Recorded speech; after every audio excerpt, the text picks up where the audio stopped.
Good afternoon to the class of 2021.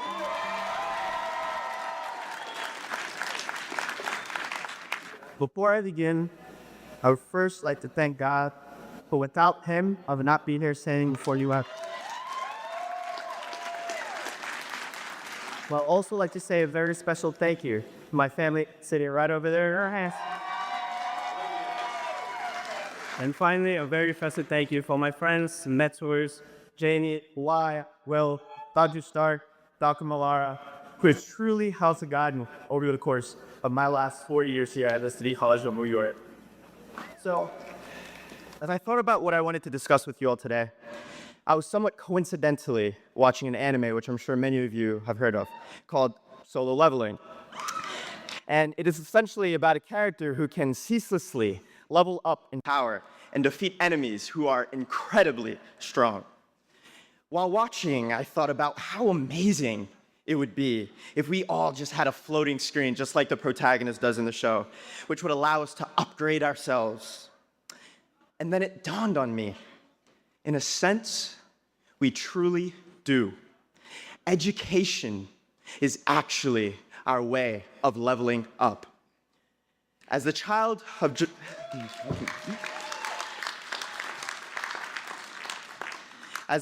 Jamaican immigrants, my parents ensured while growing up that I was fully aware of all the trials they endured simply to get an education.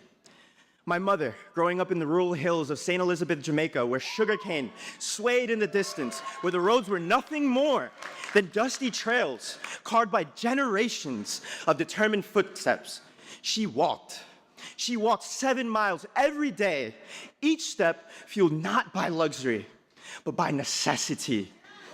That same belief carried her across an ocean where for over 25 years, she has stood in front of a classroom in New York City, shaping young minds, reminding me that knowledge is the one thing, the one possession that cannot be stolen, cannot be diminished, and cannot be erased.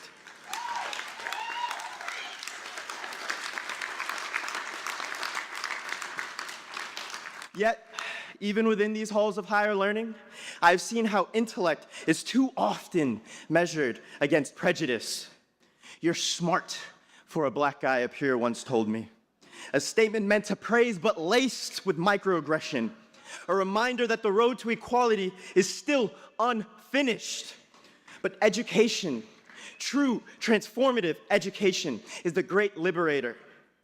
As the legendary B.B. King once said, the beautiful thing about education is that no one can take it away from you.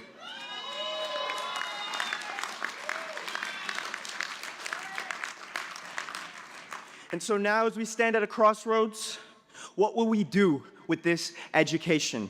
Will we allow it to sit idly as a symbol of achievement, or will we wield it as a tool to dismantle barriers, to challenge injustice, to innovate and lead? Knowledge alone is not enough. It is the action we take with it that defines us. Class of 2025, let us be disruptors, let us be visionaries, and let us be change makers. Let our education be the fire that fuels transformation. Thank you.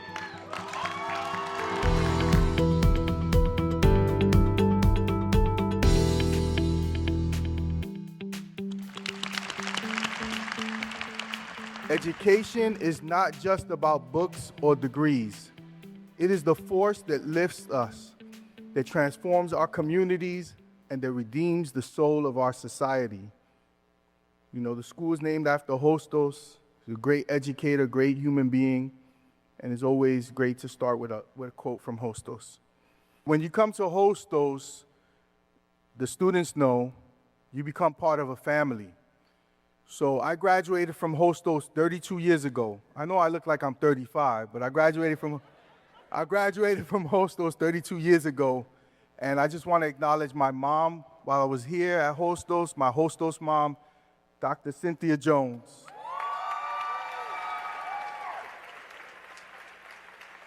Those of you who attend Hostos know that she's a mom to many.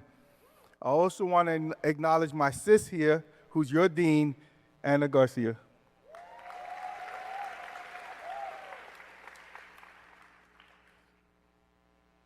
My name is Eladio Torres, also known as the Bronx Principal on social media, Instagram.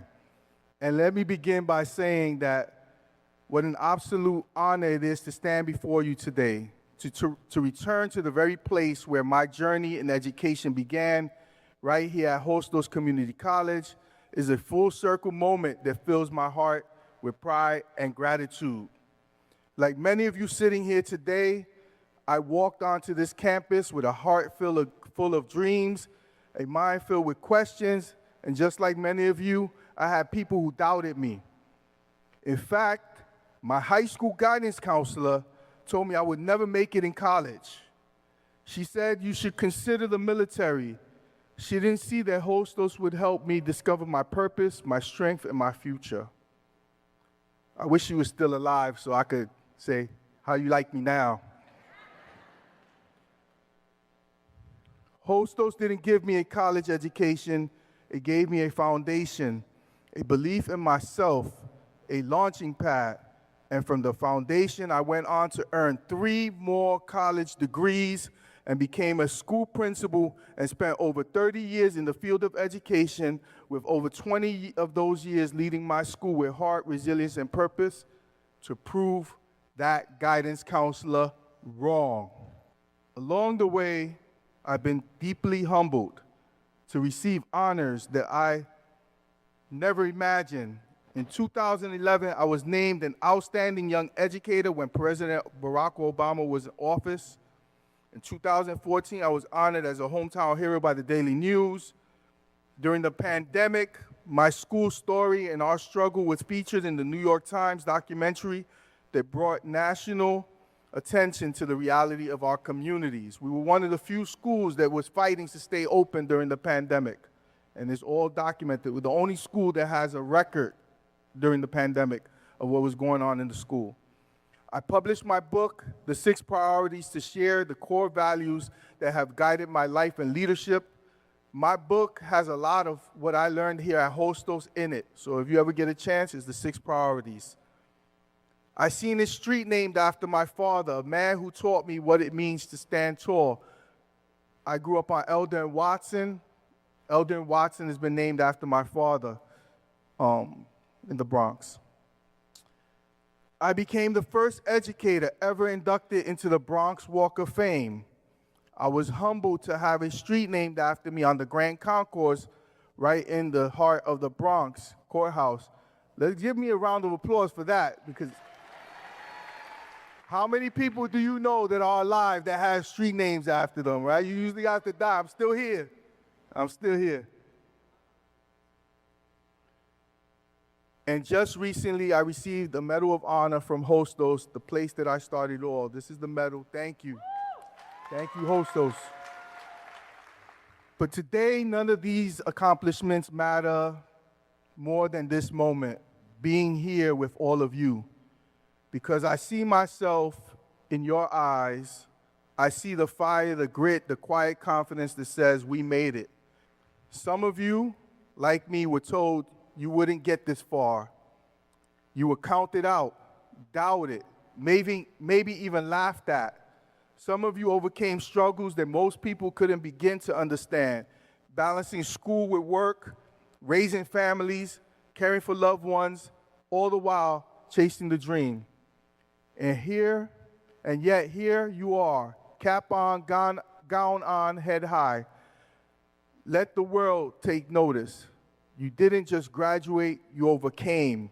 And like many, you will go on to do incredible things, not despite where you come from, but where you come from. So to the graduates of 2025, I say this: never forget who you are. Never forget where you came from.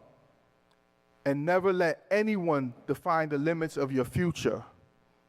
Be bold, be relentless, be proud.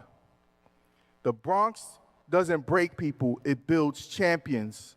And Hostos is where many of us began to believe. And as you walk into the next chapter of your lives, know this: your story is just beginning, and it's going to be powerful.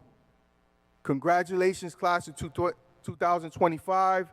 You are the hope, you are the light, you are the legacy, you are everything that you was brought to this planet to be. You are one of one.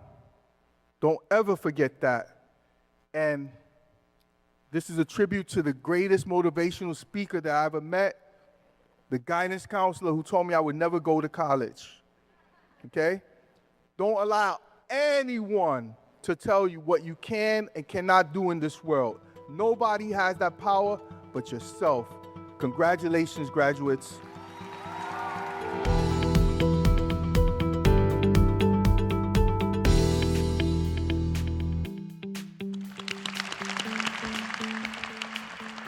I was born because of Brooklyn College. I know it sounds dramatic, but hear me out.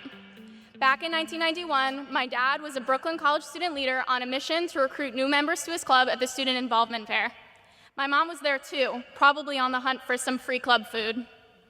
With a quick smile and a smooth elevator pitch, my dad not only recruited her to be part of his club, but also to be his girlfriend.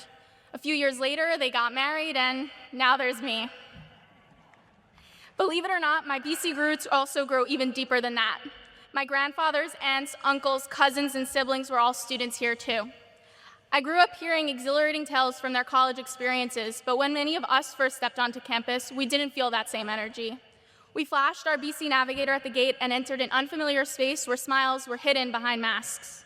The campus felt quiet and deserted, almost like everyone suddenly transferred to Baruch and we didn't get the memo. And yet, we sit here today, shoulder to shoulder, reveling in how far we've come, and it's anything but quiet.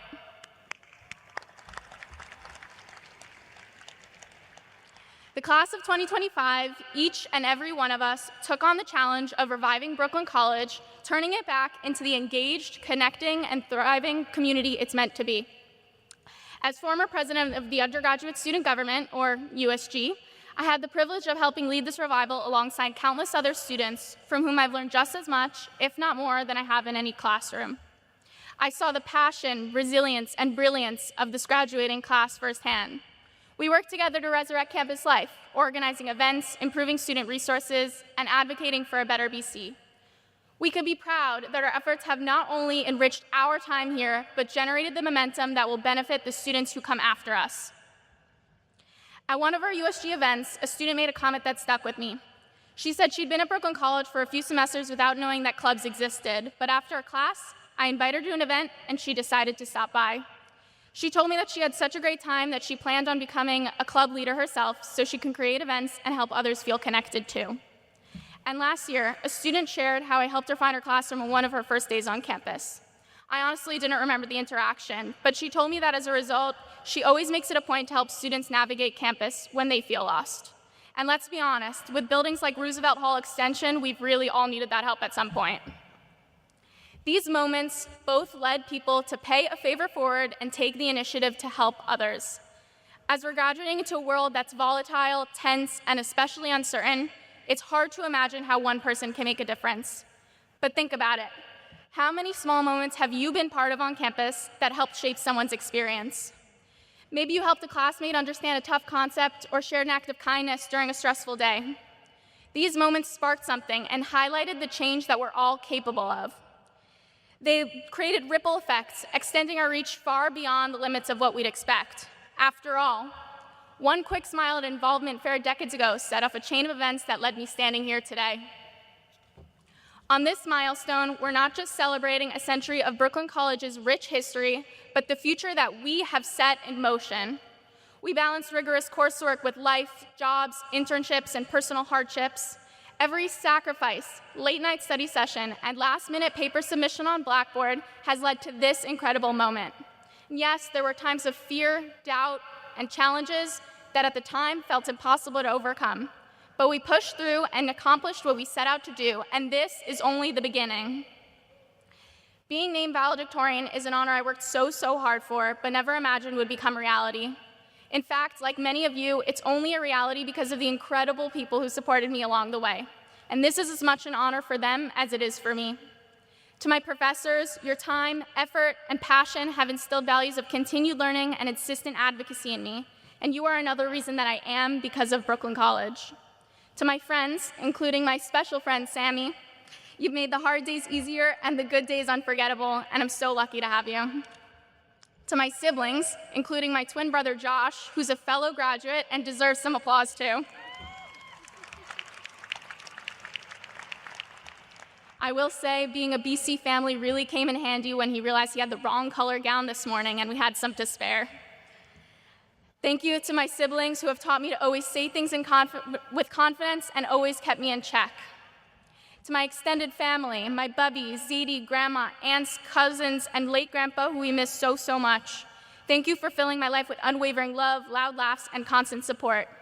And to my great-grandmother, Bubby Lily, who passed away in my junior year. She was a Holocaust survivor, and her resilience in the face of darkness is what I've aimed to embody every day of my life. She's the strongest woman I've ever known, and I work hard to make sure her legacy and values live in me. And to my parents, they're all the way up there. My mom and dad, you've made it your mission to support me in everything I do, whether it was attending every sports game growing up, making me laugh at a not-so-great joke at dinner, or being the calm amidst my chaos. You've given me your best qualities and always taught me to lead with my heart. I'm so grateful to you, and it means the world to know that I've made you proud. And last but not least, to the graduating class of 2025.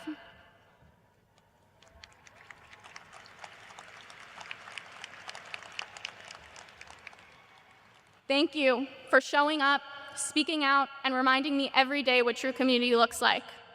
Our journeys haven't all looked the same, and not all of us have family who walk these halls before us. In fact, many here today have made sacrifices to pave the way for their future generations as first-gen college graduates, and that's pretty incredible. Yep, round of applause.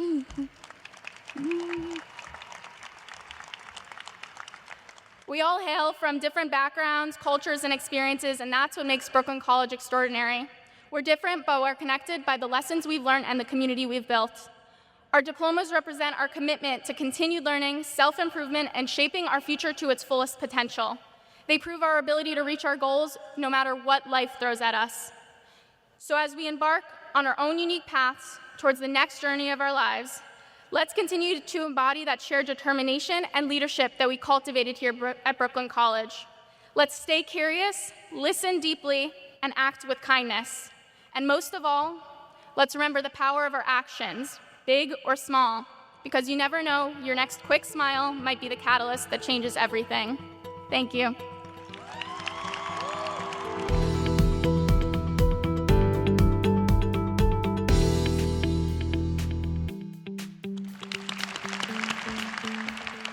Good day, everyone. I want to thank President Wu and Provost Price.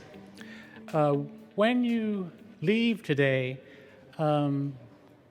take out your phone and look up a poem by Maya Angelou. The poem is entitled, "Still I Rise."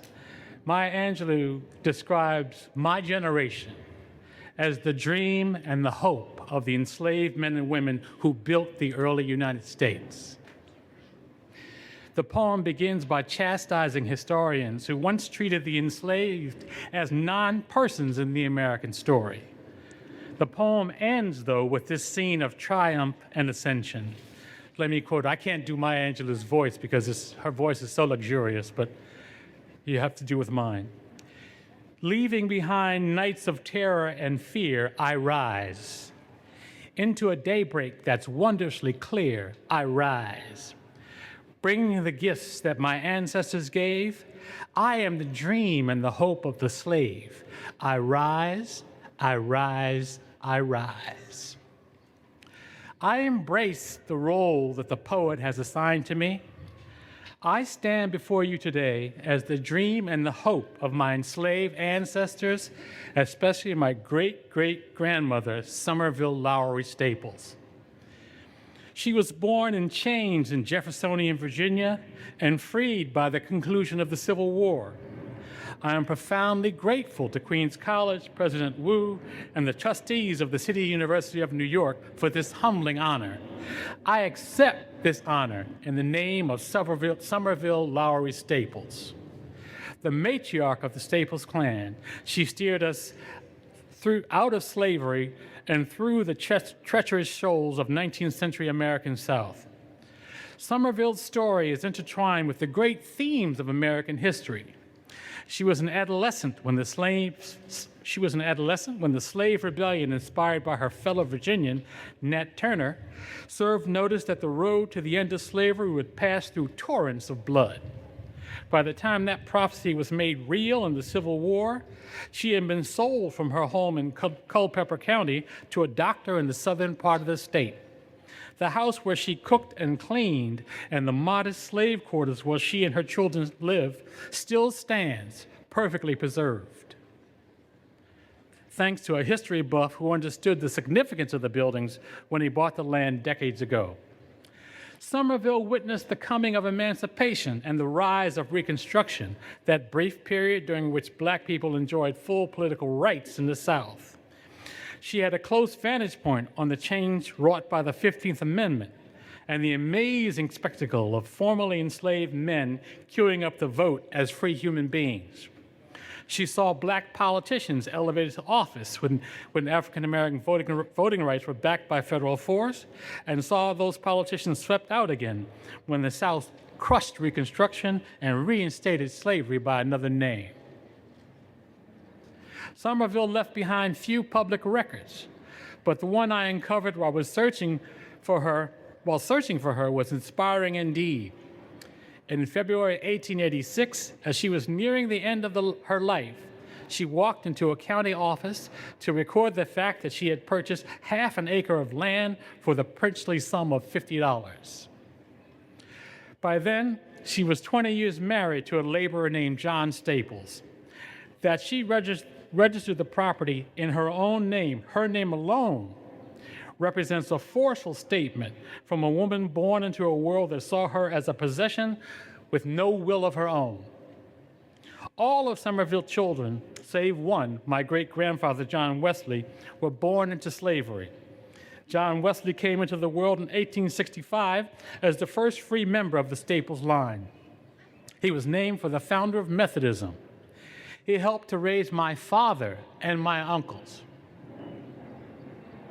He died only a decade before I was born. Ill-informed people often say that slavery is too distant in time to matter. When they say that, I respond by telling them how close I came to sitting on the knee of my great-grandfather, who had grown up sharing meals with parents and siblings who had begun their lives in chains. Somerville's story is a source of enormous personal strength for me. Now that I know it, I cannot imagine living without it. But like many young people, I grew up lacking curiosity about my family history. My grandparents were dead by the time I developed a thirst to know. I urge the graduates sitting here today not to repeat my mistakes. Collect your family stories and carry them with you into the future. They are a source of strength to you. After all, you are the dream and you are the hope of all the loved ones who came before you. Thank you so much.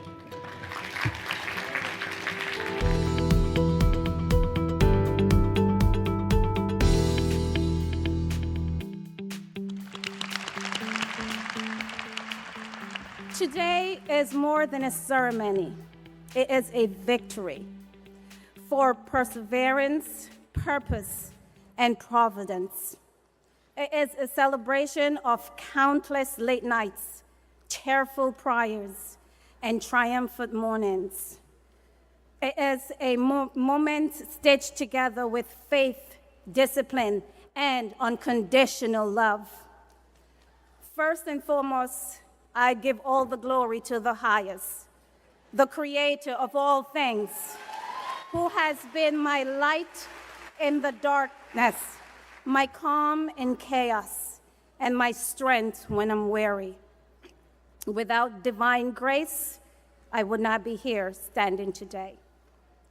I stand before you not only as the valedictorian of the class of 2025, but as a woman who walked barefoot on the red dirt road of Jamaica, with dreams too big for my village to contain.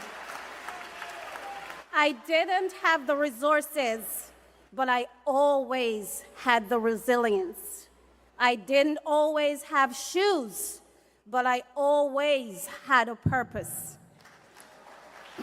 Thank you. And every step I took on those rocky roads led me here to this very stage.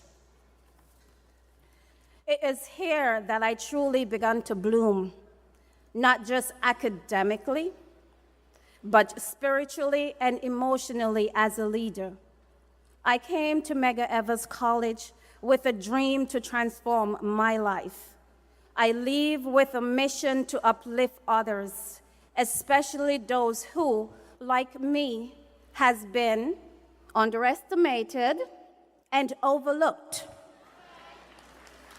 Tupac Shakur profoundly asked, "Did you hear about the rose that grew from the crack in the concrete?"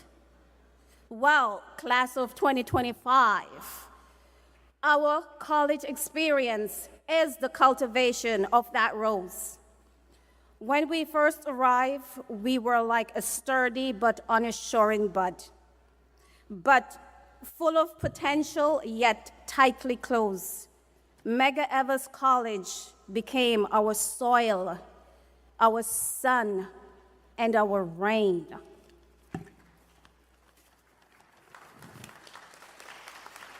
Thank you. We grew despite adversity and scarcity. Like that rose, we've learned to thrive in a world that isn't always designed for our success. We didn't just survive the crack, we redefined it. Fellow graduates, look around. We are the embodiment of grit and grace. Some days we are like the warm Caribbean sunlight, offering growth and joy as we discover new passions, forge lasting friendships, and experience exhilarating breakthrough in understanding.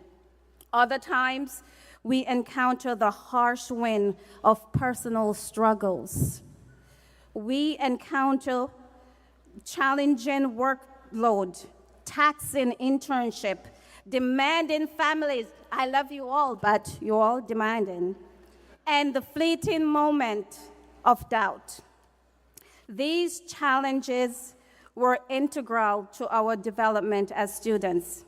The challenges strengthened our resolve, deepened our roots, and added resilience to our character.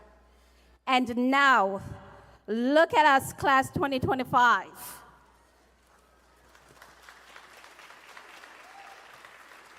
We stand here today as fully bloomed roses, vibrant, unique, and radiating the beauty of personal growth, even after the storms. As we move forward, never forget who we are or where we come from.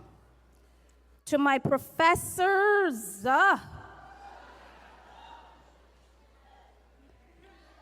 Professor Huntley, Professor Adela, Professor Dennis Hall, thank you for that F. Look where I'm standing right now.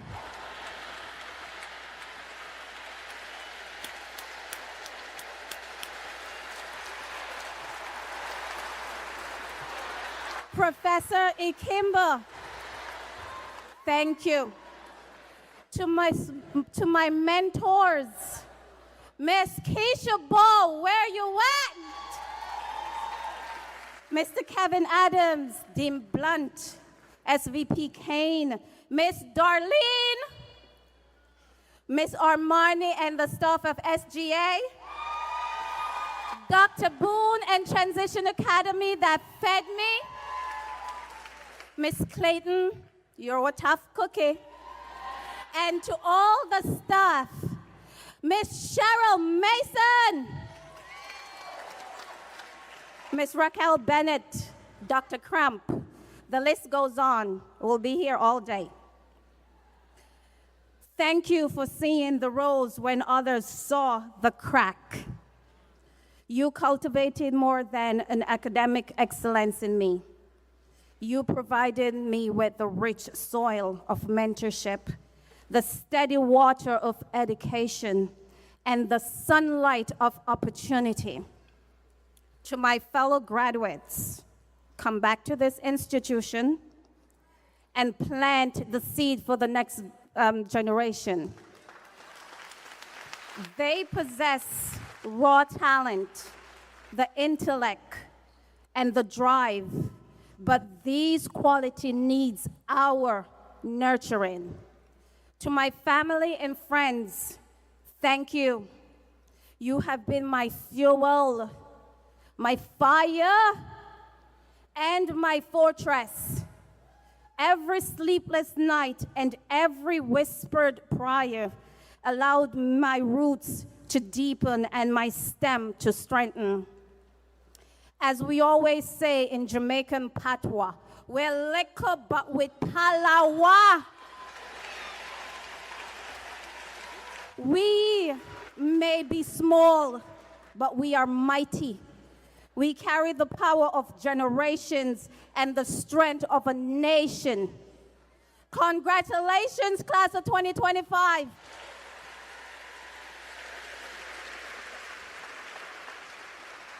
We did it. We are Medgar made. And I am proud to say I am a Medgar made woman.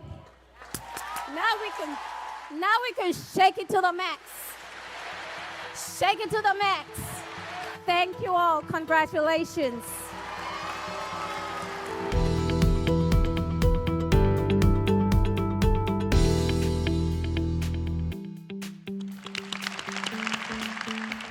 Felicidades, class of 2025. To be very proud. I am very happy and honored to be here today, celebrating all of you and your accomplishments.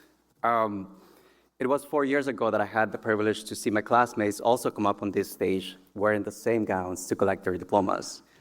But when my name was called, I was unfortunately getting tested for COVID, so I had to miss my graduation. And today I'm graduating with you.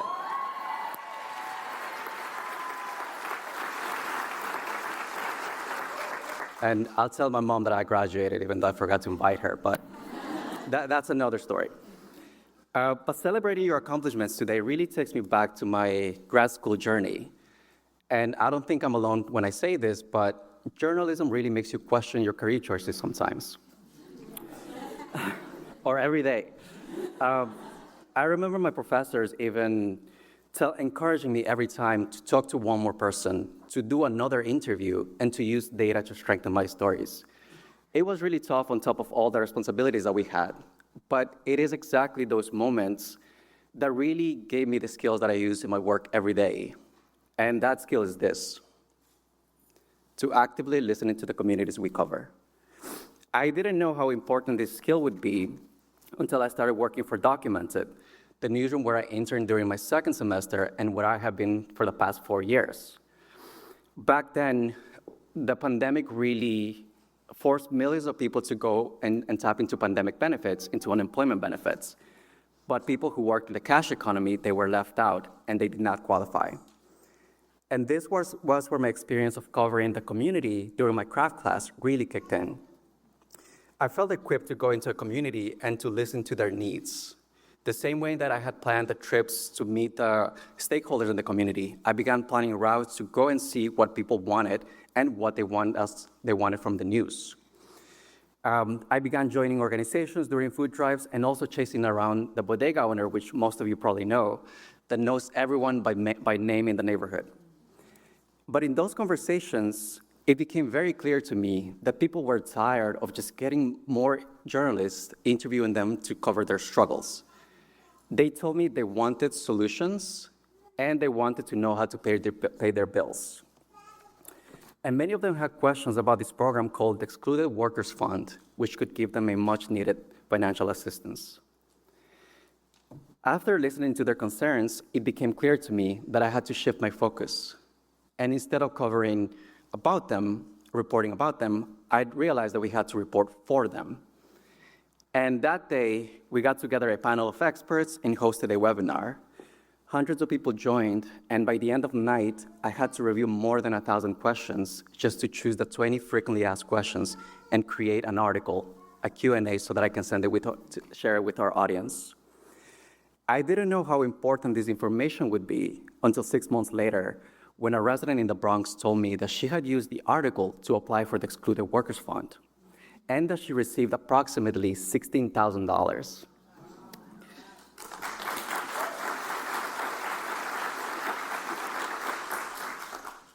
And then she also added that she was able to open her business as a physical therapist, a profession that she used to do back in Ecuador. I was still fairly new to journalism, but that day I felt like I could retire. And many other days too. I was mind blown that my article had translated into something tangible that changed her life.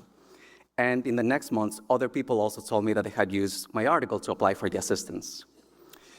It was during those months that I realized that the right kind of information can be very, very powerful, and it can change lives. And this impact resulted because I listened to the needs of the community and wrote with the intentions of answering those needs.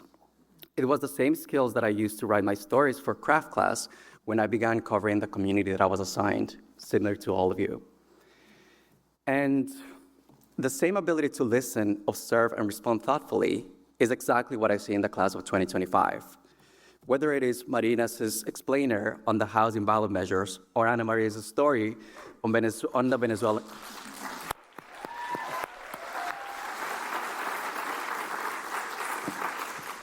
I can choose one story for each of you if you guys want.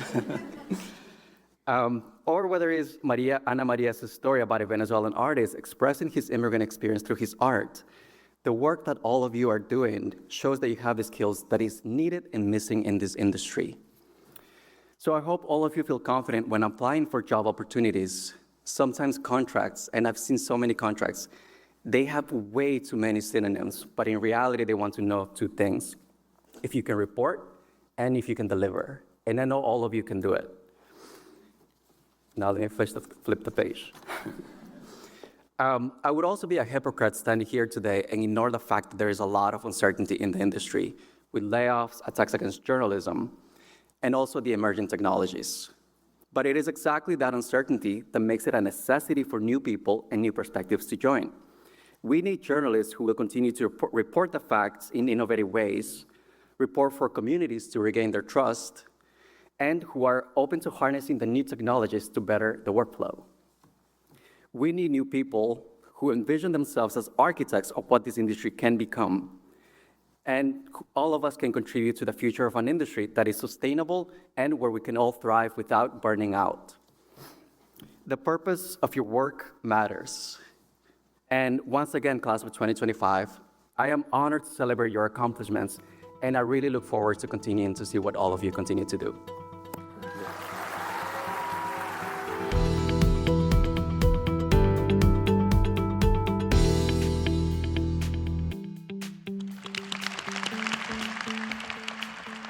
Before I begin, I want to take a moment to express my deepest gratitude to my family, especially my mom, dad, sister, brother. Thank you for your endless support and love.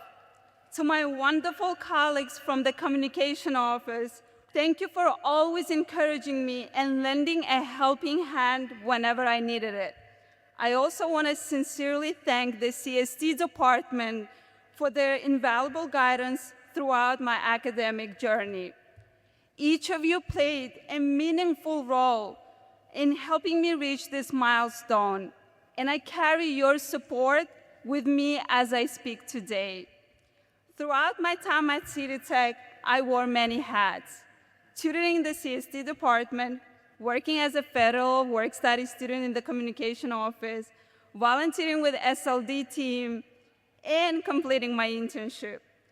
I also got to film videos on campus, interviewing students, and capturing events.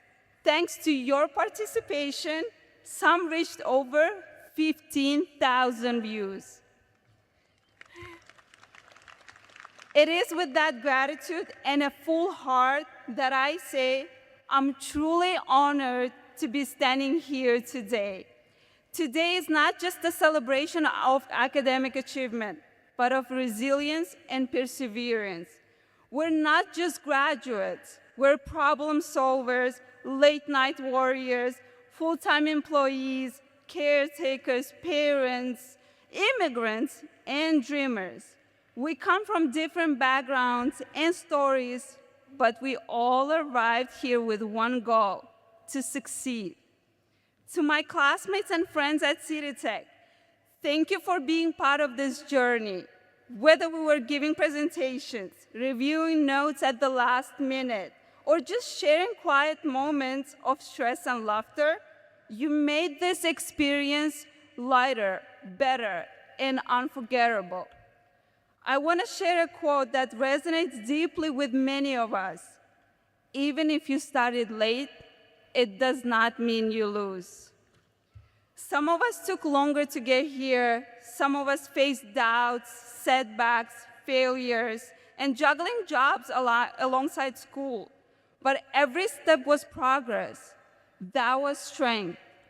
I came to the United States 9 years ago from a small country in Central Asia, Turkmenistan, not knowing English, but with a dream to go to college in America. My parents crossed the oceans so that I could stand on this stage today.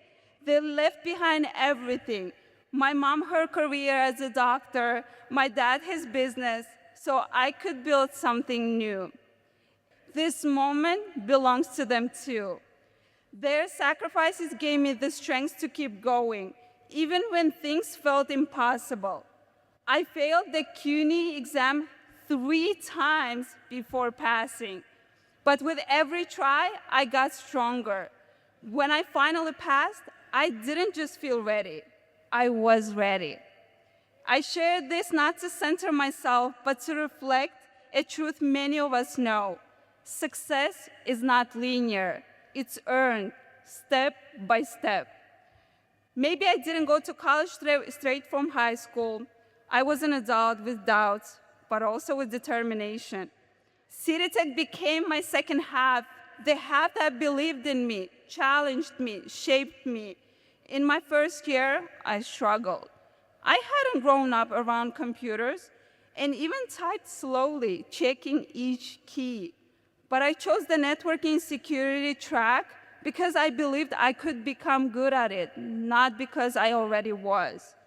Many of us made bold choices like that.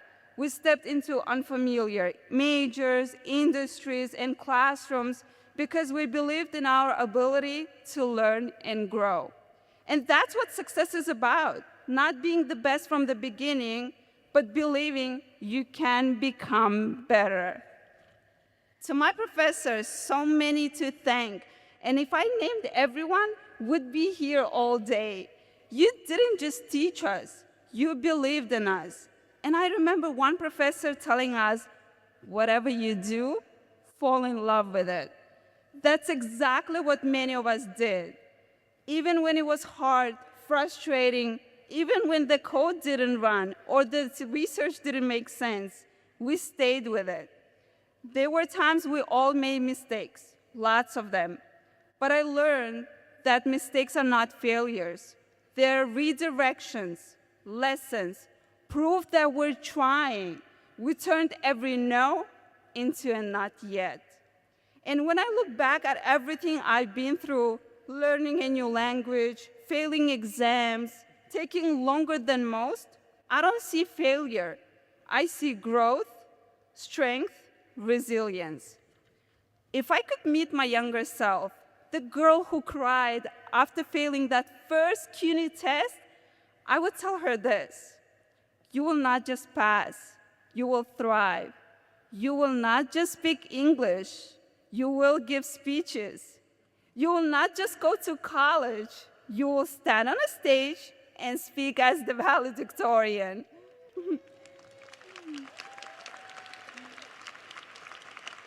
So when I say, even if you started late, it does not mean you lose, I speak from lived experience.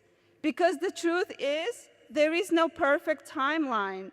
Some of us got here quickly, others like me took the long way around with detours, delays, and doubts. But look at us, we made it.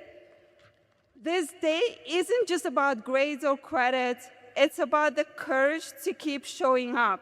It's about every time you wanted to quit, but didn't.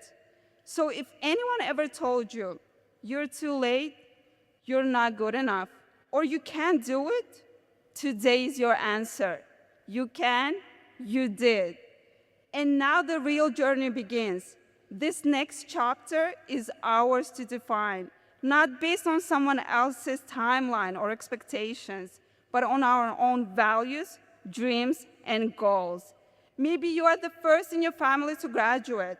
Maybe you balanced work, school, and life all at once. Maybe you faced language barriers, cultural shifts, or personal struggles. Whatever your path looked like, you earned this.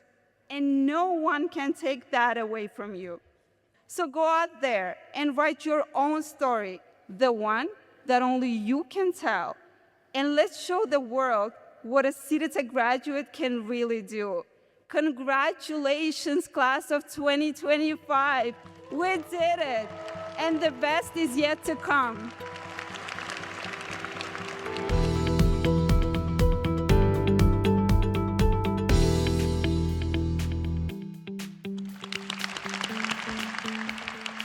I am here very honored to be one of your closing remarks, hopefully getting you closer to that diploma so you can go and celebrate, which is what really everybody wants to do.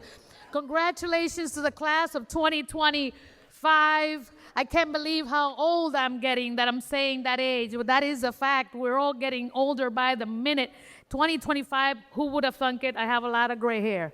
I chose to name my remarks today briefly about lawyering and diplomacy. Since I have attempted in my professional life to navigate being a lawyer and being, by accident, a diplomat. I say accident because I never imagined I would be your ambassador, the ambassador of the United States in countries around the world. I was ambassador to Spain, Andorra, and Uruguay, and I worked at the White House with President Biden. Like many of you, I am an immigrant. I'm a first-generation college graduate born, like Genesis, in the Dominican Republic. I was born in a village in the north of the Dominican Republic with no electricity or running water. Last plan I had in my life was to be an ambassador. I just wanted to go to school and be a decent person. But life throws these extraordinary opportunities to people like us, people who immigrate, people who are from this city, and people who are part of this America that we call home. I graduated from Columbia and became a lawyer in 2001. I went to law school to try to make the world a better place. I took human rights courses and worked at a public interest organizations during my years there. And then I decided I needed some money, so I went to work at a big law firm in Wall Street. So when Senator Hillary Rodham Clinton, our senator back in the day, decided to run for president, I, with that commitment to public interest and trying to be a good servant, decided I was going to help her.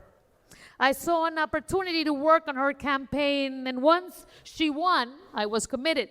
And I thought that she was going to win. I would look to get a job working in the Justice Department as a decent lawyer and bureaucrat. Hillary Clinton, as you know, didn't win the election. Shocker to a lot of us. But she gave me the opportunity of my lifetime. When she lost, She was convinced that I could be still a good public servant. Never would I have imagined that that year, in 2009, with President Obama, that she would become Secretary of State and call me to join her in the State Department and become an accidental diplomat. I was scared of joining the State Department in Washington. I only knew diplomats from films and books, and the scariest diplomat I ever met was the guy who denied my visa at the embassy in the Dominican Republic once when I was 6 years old. I really could not stand him. But I got lucky the second time around, and I met a good diplomat who gave me that visa, and I was able to move to Longwood down here in the Bronx with my family.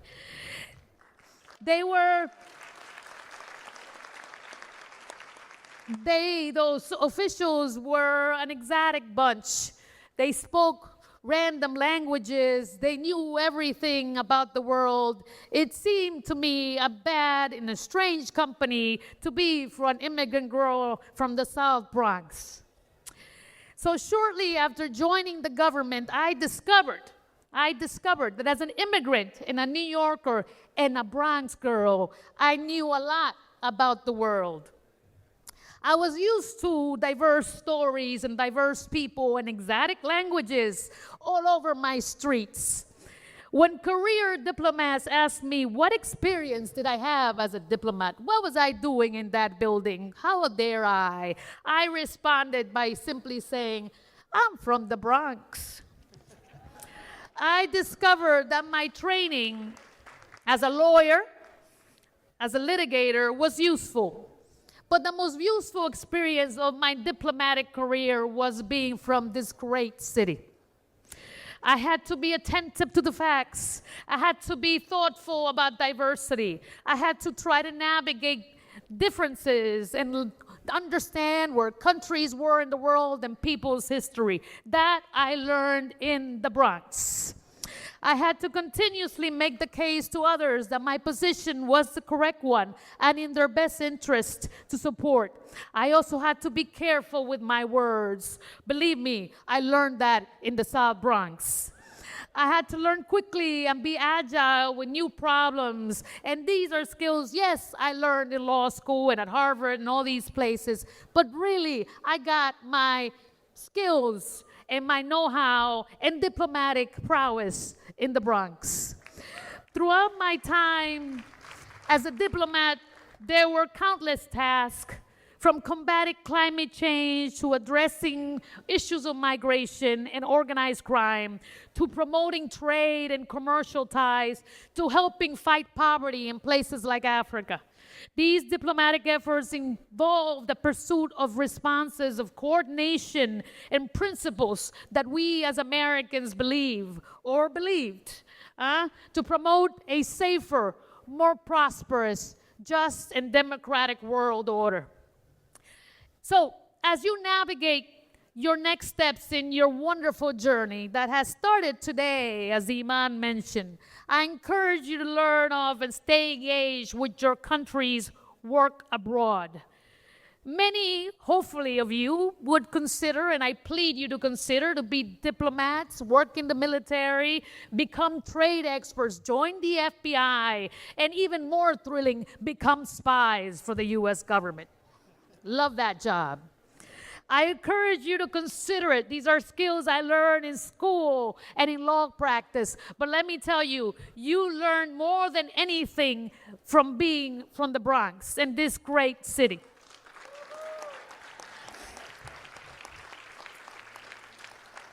Throughout my time as a diplomat, there were countless issues that came my way. The United States, and by extension, all of you, are the heart of global decision-making and ideas. You all know, many of you had to face the U.S. government as young people, or your parents. You had to go to the U.S. government and get a visa and take a plane to come here or cross a border. That is the U.S. government at work. Make sure, please, that you engage and hold your politicians and your representatives accountable for what we do and don't do abroad. Make sure they preserve and promote your values and your interests. given your extraordinary diversity and your identities, you all here are uniquely situated to represent the best of America, like I tried to do when I was abroad. Your role in the world, and by extension, to make the world a better place, is essential. It is necessary. It is so needed right now. When we look at the world and the turbulent times and the hypocrisy and the damage and the cruelty that we're seeing coming from leaders in the world and some of them in our own country, this is when we need people like you all here to step up and hold those leaders accountable, because they do not represent the best of America. They were not the best of America that allowed people like you and me and Genesis to come here. Representing the United States and all of you was the best job I've ever had and the greatest responsibility that I could ever have. I tried every day to demonstrate the beauty of this country and the uniqueness. I tell everybody, if my mother had moved to another country, I wouldn't be here. Perhaps if she had moved to another city, I wouldn't be here. But she moved to New York, the greatest city on earth, so here you are. So changing the world and making it a better place is still possible. Sometimes it seems harder by the minute, but for goodness sakes, it's still possible. Look at all of you here. By your mere presence, you are a political statement, my brothers and sisters. Look at this beauty of diversity of this country. Whatever your line of work or study is or becomes, I commend each and every one of you to stay engaged in the world. Again, you are uniquely situated to do so. Thank you for having me join you today. I truly understand the hard work, the pride, and the sense of responsibility that feels from being here during this extraordinary stage in your lives. I was there many years ago. But as you go forward, graduates, be proud, seek justice for your family, for your community, but also for the world, and stay involved in global affairs. It is our job. We, as great Americans, have no other choice. Thank you.